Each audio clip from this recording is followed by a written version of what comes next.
예, 반갑습니다.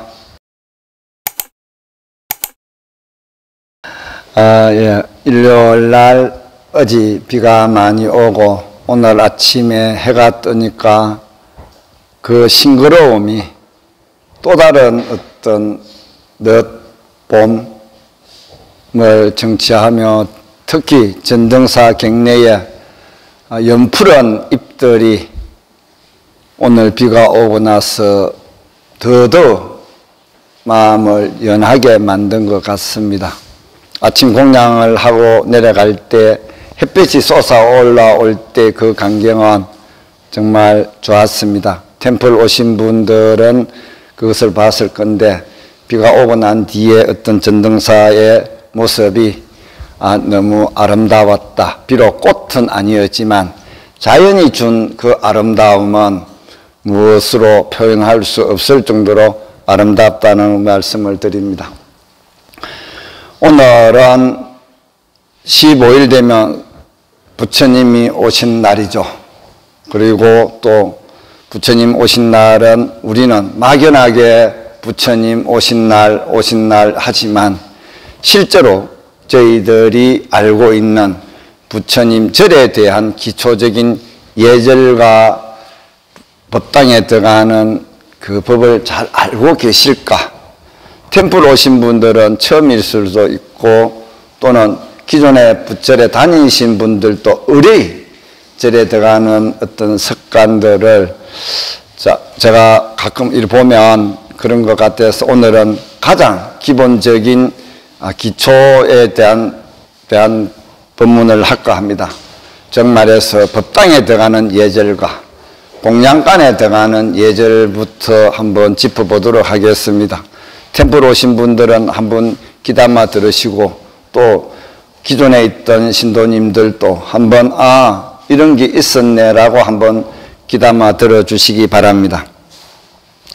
여러분들은 전등사 들어왔을 때와 다른 큰 절에 갔을 때와 차이점은 알고 계십니까? 네? 알고 있습니까? 그냥 생각 없이 들어줘.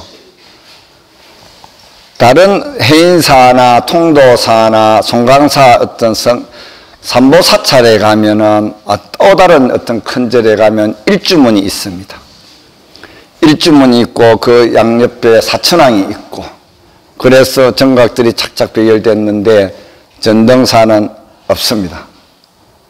성으로 되어 있기 때문에. 맞죠? 네, 없습니다. 그 성에서 없는데 여러분들이 절에 딱 전등사를 기준으로 해서 말씀드리겠습니다. 전등사를 쭉 남문을 통하든 동문을 통해서 올라오시면 여러분들은 가장 먼저 어디로 가십니까? 예, 대부분 대웅전으로 가시죠. 또 어떤 분들은 산신각을 바로 가는 분도 있고 자기가 좋아하는 정각을 먼저 가시는 분들이 있습니다. 그러나 절에 들어오면 가장 먼저 들려야 할 곳은 대웅전입니다. 대웅전이고 대웅전에 우리 전등사의 대웅전은 대웅보전이죠. 부처님이 세 분 계십니다. 주불인 석가모니 부처님과 동쪽에 동방열의 약사열애불, 서쪽에 아미타불이 세 분이 모셔져 있어서 대웅보전입니다. 이 정도는 다 알고 계시죠? 예, 템플 오신 분들 한번 들어보십시오. 그러면 우리가 제일 먼저 들어가는 주로 다른 데 대웅전은 석가모니 부처님을 주불로 해서 좌우보초에 문수보살이나 대세지 보살님이 모셔져 있는데 전등사는 세 부처님이 모셔 있어서 대웅보전입니다. 그러면 우리가 법당에 들었을 때 내가 대웅보전에 주불인 부처님 모셔져 있는 곳에 가서参배를 하고 그때부터 내가 원하는 정각을 하나씩 참배하는 것이 원칙입니다. 그러지도 안 하고 내 편리대로 대웅전을 무시하고 않고 예를 들어서 우리가 남의 집에 갔을 때 제일 큰 어른한테 인사를 하고 또 누구를 만나고 이렇지 그러지도 않고 막 하는 것은 예의에 맞지 않다. 그럼 대웅보전을 들어갔을 때 그러면 법당에 들어갈 때 여러분들은 어떻게 합니까? 절대 가운데 문을 들어가서는 안 됩니다. 가운데 문은 어간문이라고 해서 큰 스님들이나 스님들이 들어갈 수 있는 곳입니다. 어간문. 그러나 순천 서남사 가면은 어간문이 없습니다. 순천 서남사 가봤습니까? 서남사 가보면 어간문이 없고 양쪽으로 문이 2개 나가 있습니다. 아마 제가 어간문이 없는 쪽은 서남사가 유일하지 않을까 생각한다. 자세히 모르겠지만 서남사는 어간문이 없습니다. 어간문이 없고 바깥에서 보고 양쪽 문을 들어가는데, 그러면 우리가 들어갔을 때 양쪽 문을 들어갔는데 좌측 문으로 들어갔을 때는 오른발이 먼저 법당의 문턱을 넘어서야 됩니다. 그리고 왼쪽으로 우측문으로 들어갔을 때는 왼쪽 발을 먼저 들어서야 됩니다. 그러면은 부처님이 내 가슴 쪽에 늘 안고 들어가겠죠. 맞죠?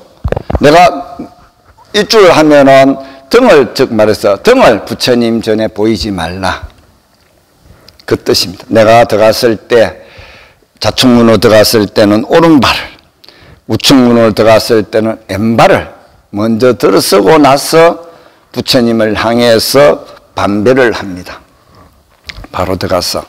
그러면 법당 안에 들어섰을 때 기도하고 계시는 분들이 있고 참배하는 계시는 분들이 있는데, 그와 상관없이 무시를 하고 내가 하면 된다라고 생각을 하고 막 하는데, 절대 부처님 정중앙에, 지금 이 자리에 비어져 있듯이 부처님 정중앙에서는 참배를 하지 않는다. 정말 자리가 협소했을 때, 어쩔 수 없었을 때는 할 수 있겠지만 평소 때는 해서는 안 된다. 부처님의 약간에 벗어나서 반배를 하고 삼배를 올립니다.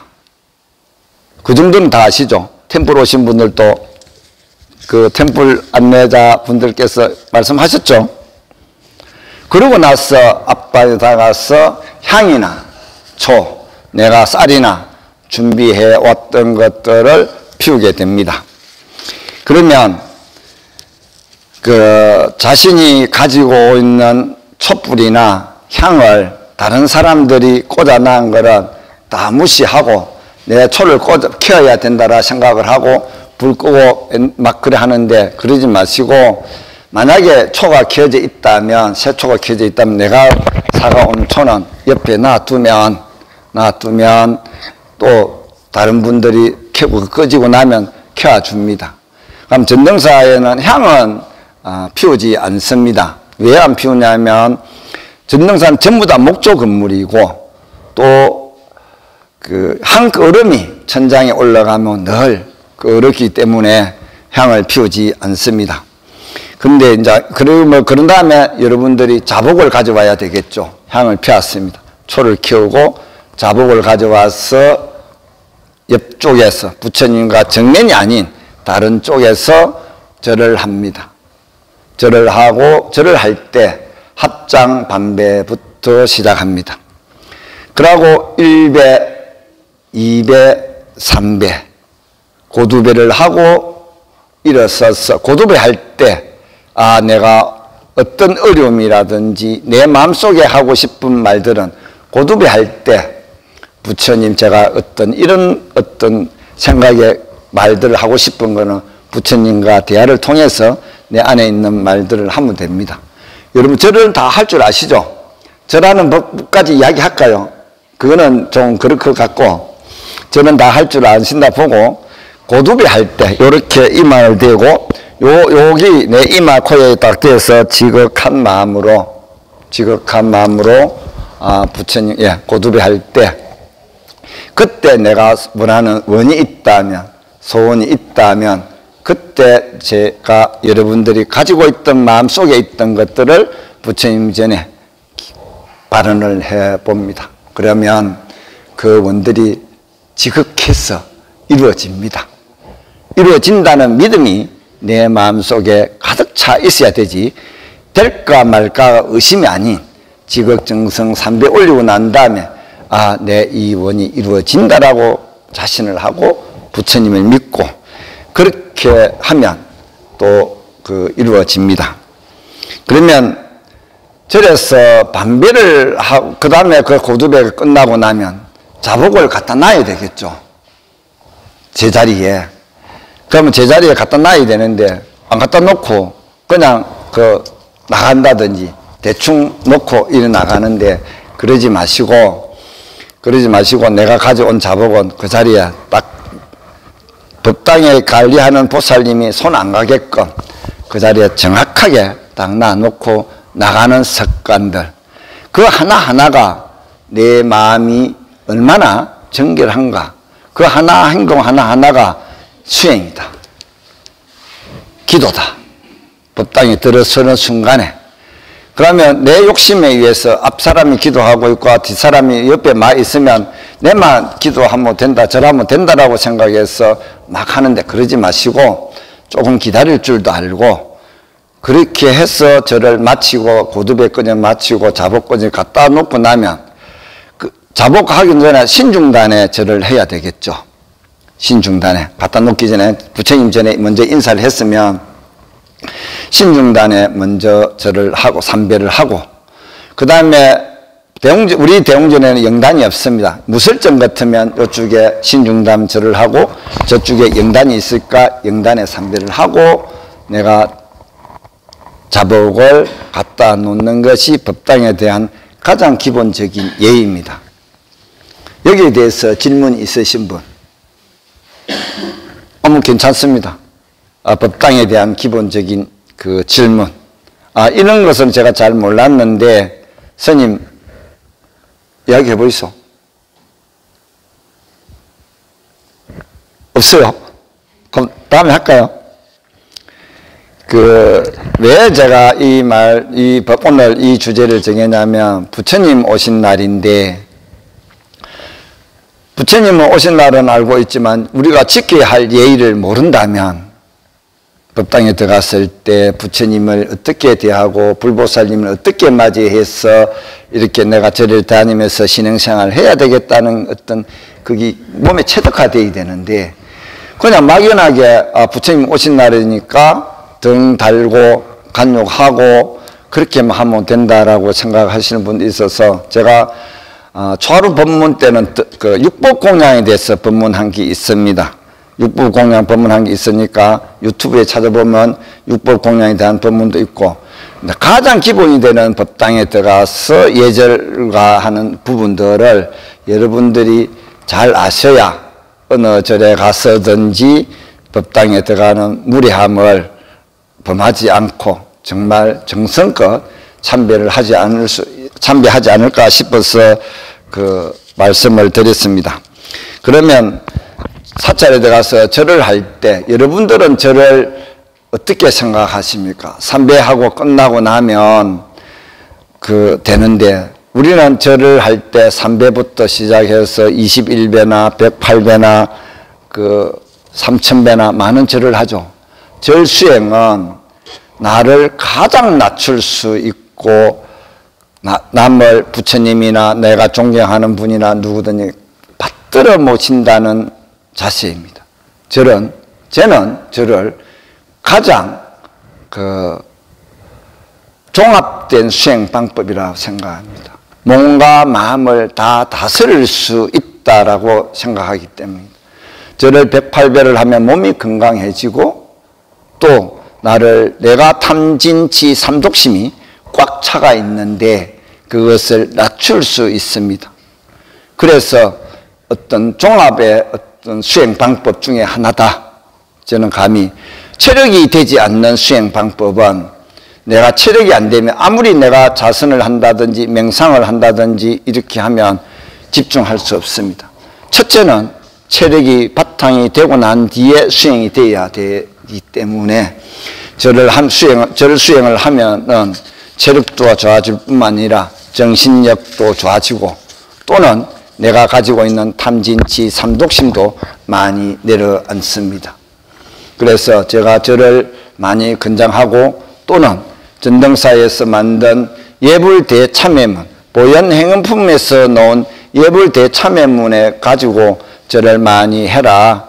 거기에 보면 부처님 맹호가 97분이 있고 또 그 맹호 속에 한 분 한 분의 부처님의 명호도 있지만 그게 뒤에 놓는 과거, 현재, 미래의 잘못된 참회의 어떤 문도 있고 해서 여러분들이 앞에는 원을 지었고 뒤에는 참회하는 거 있어서 여러분들한테 저는 108배를 꼭 하루에 한 번이라도 예불 대참회문을 가지고 수행 정진해봐라.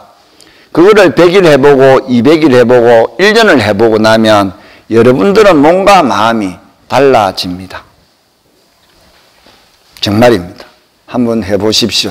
제가 저희 전등사 신도님인데 원주에서 오가지고 108배를 제가 숙제를 줬는데 100일 하고 하니까 스님 그때 100일의 모습과 천문지의 모습과 100일의 모습이 내가 어떻습니까? 라고 그거는 정말 한인심이 난다. 감사하다라고 이야기를 하는데 혹시 여러분들께서도 그걸 할 때 천문지 시작할 때 나의 모습을 핸드폰이 좋으니까 찍어놔 놓고 모습을 보고 열흘 뒤에 20일 뒤에 30일 뒤에 100일 뒤에 모습을 한번 봐보십시오. 나의 모습들이 변해갑니다. 변해갑니다. 그렇듯 예불 대참회문을 가지고 정말 한 20분 정도 빨리 하면 20분 안 그러면 30분 정도 시간을 내서 한번 해봐라. 내 마음을 낮추고 몸도 건강해지고 또 그 건강 속에 내가 집중하고 삶의 활력소가 되기 때문에 한번 해봐라. 그렇지 않고 내가 체험하지 않는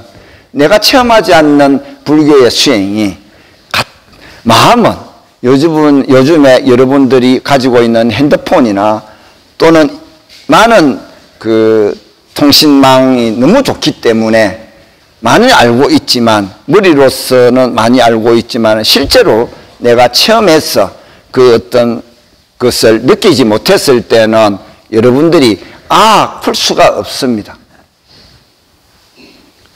영원히 내 것을 만들려고 한다면 내가 몸으로 체득했을 때 그때에 내가 남한테 보시할 수 있고 남을 위해서 일할 수도 있고 남을 위해서 내가 마음을 쓸 수가 있는데 그냥 알고 있는 지식으로서만 가지고 남에게 보시라 남한테 도움을 주려고 마음을 낸다면 쉽지 않습니다. 저는 여러분들한테 체득을 한번 해봐라. 체험을 해봐라. 짧게라도 내 몸과 마음을 통해서 한번 체득을 해봐라. 그 말씀을 한번 드리고 싶고 다음으로는 오늘같이 1호 법회가 있고 전등사에 초하루 법회가 있다 아닙니까? 법회가 있는데 성도제일이라든지 정초, 입춘, 동지와 같은 특별한 법회가 있을 때 여러분들이 어떻게 할 것인가? 물론 이제 이런 법회가 있을 때 먼저 들어와서 오늘같이 무설전의 1호 법회 기준에서 제가 말씀을 드리겠습니다. 들어보면 먼저 법당에 들어오면 아까 말했던 앞에 계시는 부처님 전에 3배, 신중님께 3배, 영단에 3배하고 자리에 가만히 앉아 계시면 집전하는 스님이 천수경을 모시면 같이 모시고 같이 이렇게 하는데 이렇게 하기 이전에 자리에 앉아 있을 때 여러분들이 해야 할 일이 뭡니까? 여러분들이 가장 사랑하는 핸드폰을 진동이나 무음을 맞춰야 됩니다. 여기서 핸드폰 3일만 안 갖고 있으면 여러분들 팔짝 할걸? 핸드폰 3일만 내가 사용 안 한다면 정말 좀 팔딱 할 겁니다. 그러니까 법회 때는 늘 어느 공공의 장소에 들어갔을 때 내가 어떤 마음일까? 핸드폰은 필히 무음이나 진동을 넣고 타인에게 어떤 소리를 나지 않게끔 해줘야 배려를 할 줄 아는 마음을 가져야 됩니다. 안 그렇습니까? 네. 그런 어떤 마음을 가지고 법회에 참석했을 때와 그냥 막연하게 이렇게 하고 들어와서 소리가 뻑 나고 이러면 힘들겠죠, 서로가. 그런데 이제 그런 어떤 기본적인 예의를 지켜라. 그러면 법회가 시작하기 전에 그 어떤 다 정리하고 조용히 기다리면 그 다음에 스님이 독송하는 천수경을 한글이든 한문이든 따라서 하고 마지막에 이제 먼저 말씀드리고 싶은 것은 법문을 이제 오늘처럼 법문을 합니다. 법문을 하게 되면 내가 아는 법문이 들어왔을 때 참 좋고 또 마음에 들고, 내가 싫어하는 법문을 한다든지 잘 모르겠다든지 그럴 때는 법문하는 스님의 그 좀 표현이 좀 뭐랄까 스님이 별로 마음에 안 든다라고 또 이야기할 수도 있고, 그렇지만 법문을 할 때는 좋든 싫든 부처님 법문을 하기 때문에 진지하게 받아들여야 된다. 아는 거 있다면 한 번 더 되새겨보고, 모르는 거 있다면 뒤에 집에 가서 인터넷이나 이렇게 찾아서 한 번 더 들어봐야 되는데, 보통 이제 제가 여러분들이 알고 있는 법문을 하게 되면 스님 정말 감사합니다라고 할 수 있는데, 그렇지 않고 그냥 그랬을 때 여러분들의 마음은 오늘 별로다, 그냥 저래 괜히 법회에 참석한 것 같아, 그러면서 그 싫은 어떤 조언을 하면서 나가거든요. 그러지 마시고, 내가 오늘 이 시간에 이렇게 와서 부처님 전에 법문을 들었으니 그래도 모르는 게 있다면 집에 가서 찾아보고 또 공부한다는 마음, 특히 이제 자기 마음에 감동을 받고 어떤 응구가 있다면 메모했다가 다른 사람한테 전해주는 것, 또 이런 것들이 있어서 참 좋더라, 나는 내 마음이 그래서 좋더라라는 것을 다른 사람한테 전해주는 것, 그것이 법보시입니다. 여러분들이 법보시, 보시 중에서 가장 소중한 보시가 법보시인데, 내가 알고 있는 부처님 법을 다른 사람들에게 조금씩 전해줄 수 있는 마음의 힘을 길러야 됩니다. 여러분들이 지금 알고 있는 그 생각을 가지고 내 주변에 내가 가지고 있는 가족들에게, 내 자식들에게, 내 친구들에게 부처님 법을 전해줄 수 있는 힘이 없습니다. 안 합니다. 자기만 듣고 그거로서 끝납니다.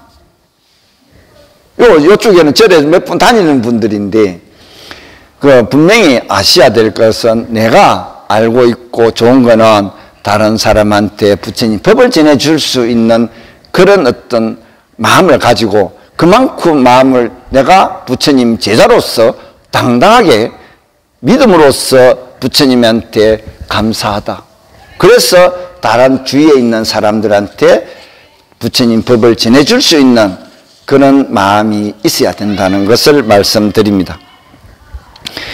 그 다음에 제가 또 말씀드리고 싶은 것은, 이 법회가 끝나고 나면 보통 여러분들 어떻게 합니까?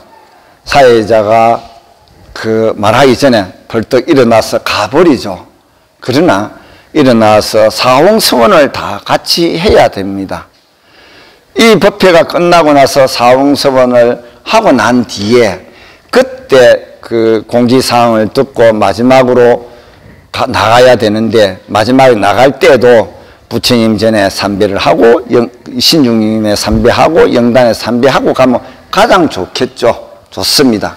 그러나 그렇지 않고 되게 바쁘면 가도 되는데, 분명한 것은 사홍성까지 해라. 여러분들 사홍성은 아시죠? 사홍성까지 하고 나가라. 그래야 이 법회를 온전히 마무리하고 나간다는 것을 말씀드리겠습니다. 사홍서원을 마치고 공지사항이 끝나면 공양간에 가죠.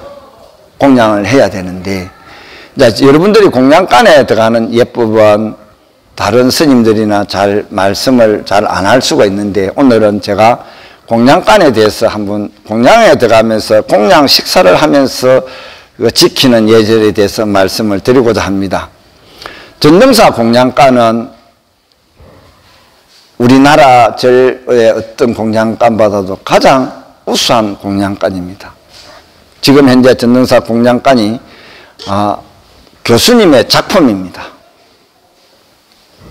이정교 홍대 교수님의 작품인데, 그 작품 속에 공양간을 만들어 놨는데, 그 공양간에 들어가서 여러분들이 지켜야 할 에티켓이 무엇이냐면, 줄을 서갖고 가는데 반찬이 물론 다 이렇게 맛있는 반찬을 내가 먹을 수 있는 만큼 가져가야 되는데 그렇지 않고 많이 집는다든지 또는 그 잔반을 남았을 때 어떻게 처리해야 될지 모르고 하는데 제일 먼저 여러분들이 공양을 뜨기 전에 감사하는 마음이 있어야 됩니다.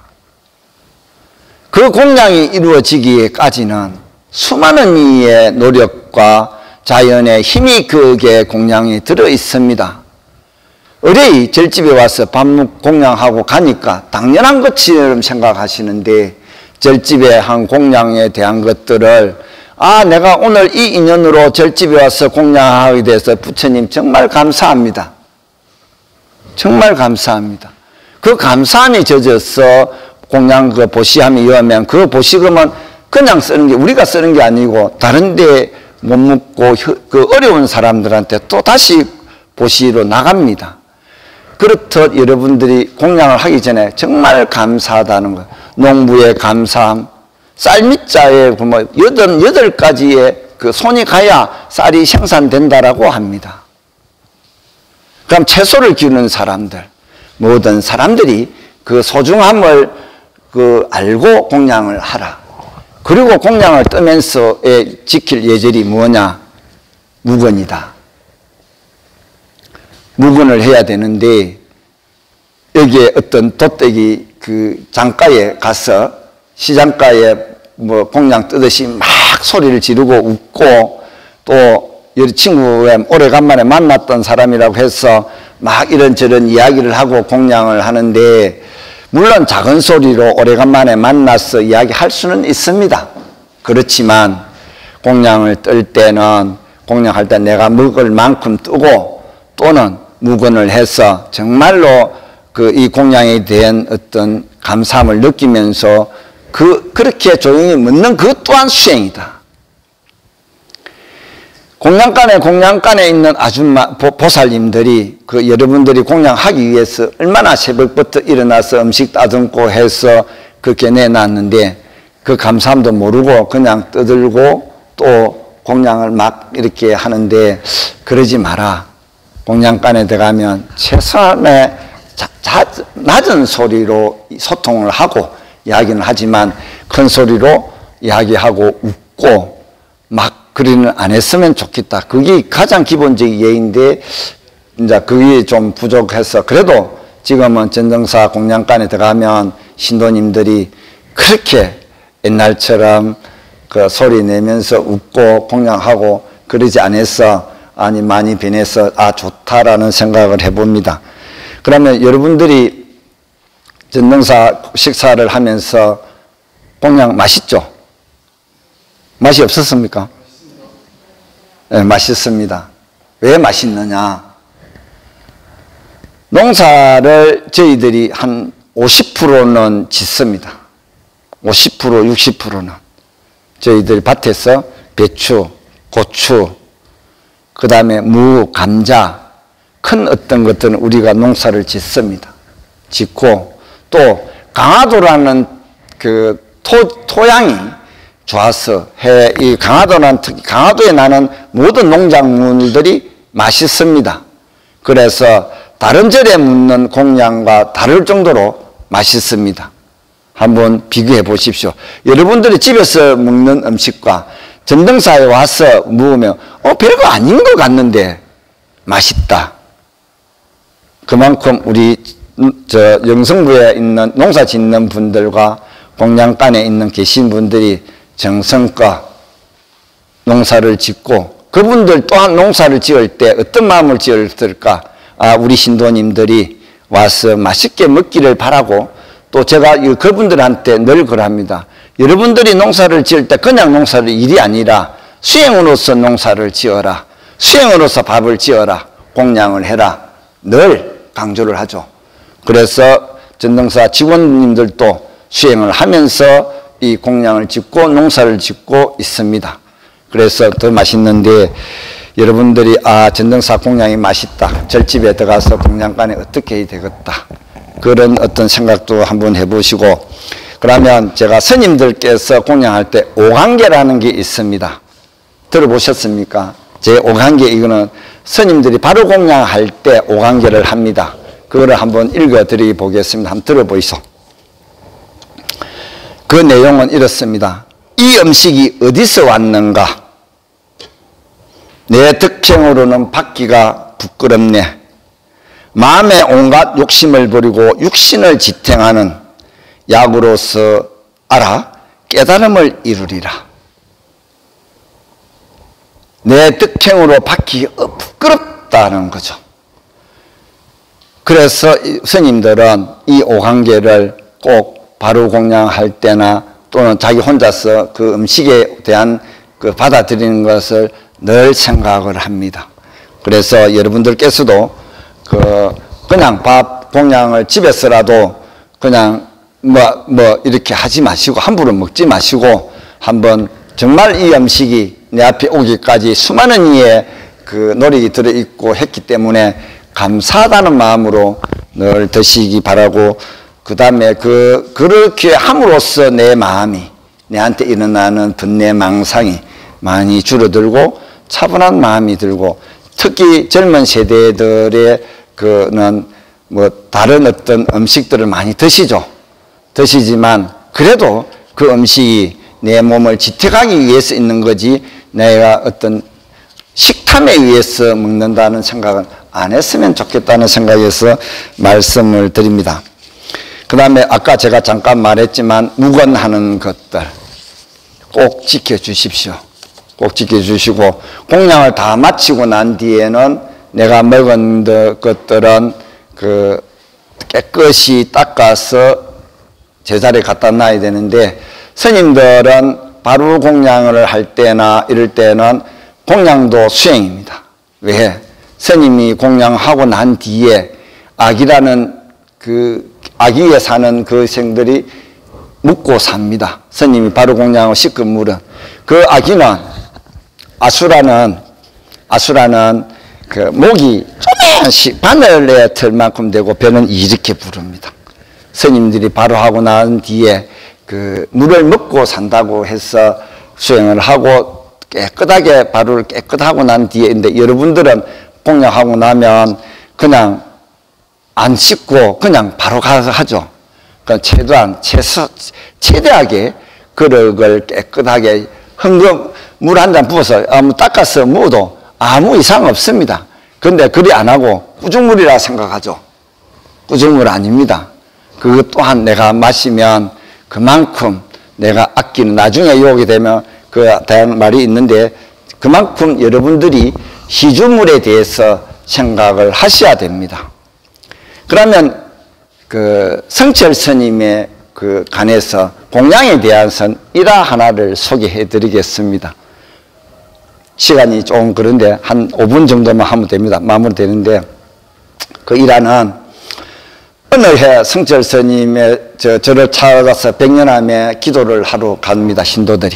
많은 신도들이 기도를 하고 갔는데, 성철 스님께서 허락해 주고 나서 수박을 잘라서 다 드시고 해서 기도를 했습니다. 근데 기도를 하고 있는데 스님께서 놓아서 쓰레기통에 보게 수박 껍질이 빨간 것이 붙어 있는 것들이 있어서 이어놓고 기도하러 들어갔습니다. 그 스님께서 감을 찔러서 다 놓이렇게 했죠. 다 놓이렇게 하고, 너는 너 돈을 가지고 살 수 있을지는 몰라도 농사 지은 사람들의 마음도 모르고 수박 빨간 거를 그냥 버리고 너가 기도를 하러 간단 말이가. 평소 때 스님께서는 흰 것도 닦아서 나무를 해 먹었는데 빨간 거를 놔놓고 너희들이 이게 기도하겠나? 싹 다 기도를 안 하고 가든지, 안 그러면 쓰레기통에 버린 거 이걸 다 먹고 깨끗하게 해놓고 기도를 하든지 선택해라. 그만큼 옛날에 큰 스님들은 공양에 대한 소중함을 우리 신도님들에게 알려주는 대목이지, 그것이 단순하게 그 수박만은 아니다는 거죠. 무슨 말인지 알겠죠?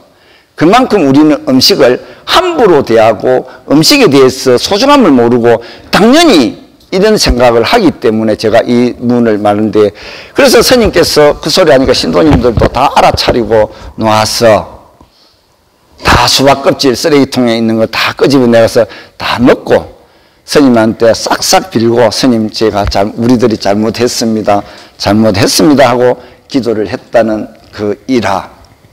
그럼 스님께서 왜 그랬을까를 한번 우리는 생각해 보셔야 됩니다. 아시겠죠? 그만큼 우리는 공양에 대한 생각을 정말로 한번 생각을 해 보시고 그 공양에서 우리들이 비워야 할 마음이 탐욕심이 식탐이 어떤가를 한번 봐야 됩니다.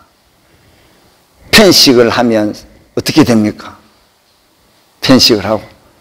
그런데 이제 여러분들이 절집에 이 음식을 공양을 잘 지녀서 오늘 이 본문을 듣고 나서 내가 식생활이 어떻는가. 보통 아침을 안 드시죠, 여러분들? 드십니까? 아침 드시는 분? 예. 젊은 분들은 안 드시는데 아침을 드십시오. 저는 아침을 드시라고 권합니다. 저녁은 드시지 마십시오. 먹어도 최소한의 저녁을 드십시오. 그래야 내 몸이 건강하고 성인병이 없고 아침에 내가 하루 종일 움직여도 그 힘이 있는데 아침 공양을 부리고 점심만 먹고 저녁에 만큼 먹고 이렇게 하면 결국은 젊었을 때는 모르지만 나가 들어가면 갈수록 나의 육신은 무너집니다.